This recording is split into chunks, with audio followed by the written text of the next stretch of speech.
وَأَقِیمُوا الصَّلَاةَ وَآتُوا الزَّکَاةَ، اور نماز قائم کرو اور زکوٰۃ ادا کرو۔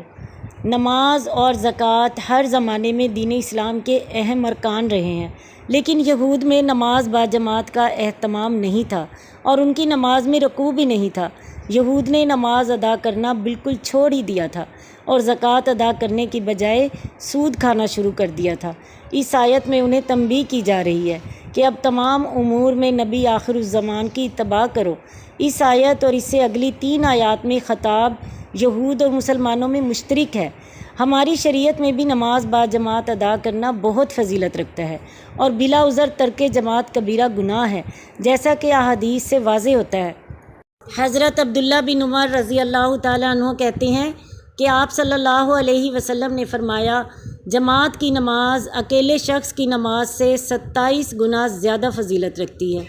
وَارْكَعُوا مَعَ الرَّاكِعِينَ، اور رکوع کرنے والوں کے ساتھ تم بھی رکوع کیا کرو۔ حضرت ابو ہریرہ رضی اللہ تعالیٰ عنہ کہتے ہیں کہ آپ صلی اللہ علیہ وسلم نے فرمایا، اس ذات کی قسم جس کے ہاتھ میں میری جان ہے، میں نے ارادہ کیا کہ لکڑیاں جمع کرنے کا حکم دوں، پھر نماز کا حکم دوں، اس کے لیے اذان کہی جائے، پھر کسی شخص کو حکم دوں کہ وہ لوگوں کو امامت کرائے، پھر میں جماعت سے پیچھے رہنے والوں کے ہاں جا کر ان کے گھروں کو آگ لگا دوں۔ اس ذات کی قسم جس کے ہاتھ میں میری جان ہے، اگر ان لوگوں کو یہ معلوم ہو کہ انہیں جماعت میں شامل ہونے پر ایک موٹی ہڈی یا 2 اچھے کھر ملیں گے تو عشاء کی نماز میں ضرور آتے۔ حضرت ابو ہریرہ رضی اللہ تعالیٰ عنہ فرماتے ہیں کہ رسول اللہ صلی اللہ علیہ وسلم نے فرمایا، بھلا دیکھو، اگر تم میں سے کسی کے دروازے پر نہر بہتی ہو اور وہ اس میں ہر روز 5 مرتبہ نہائے تو کیا اس کے بدن پر کچھ میل کچیل رہ جائے گا؟ صحابہ نے عرض کیا، نہیں، کچھ میل کچیل باقی نہیں رہے گا۔ آپ صلی اللہ علیہ وسلم نے فرمایا، بس یہی 5 نمازوں کی مثال ہے، اللہ تعالیٰ ان نمازوں کی وجہ سے گناہ معاف کر دیتا ہے۔ حضرت ابو ہریرہ رضی اللہ تعالیٰ عنہ فرماتے ہیں کہ رسول اللہ صلی اللہ علیہ وسلم نے فرمایا کہ ہر نماز اپنے سے پہلی نماز تک کے، جمعہ اپنے سے پہلے جمعے تک کے، اور رمضان اپنے سے پہلے رمضان تک کے گناہوں کا کفارہ ہیں، بشرط یہ کہ کبیرہ گناہوں سے پرہیز کیا جائے۔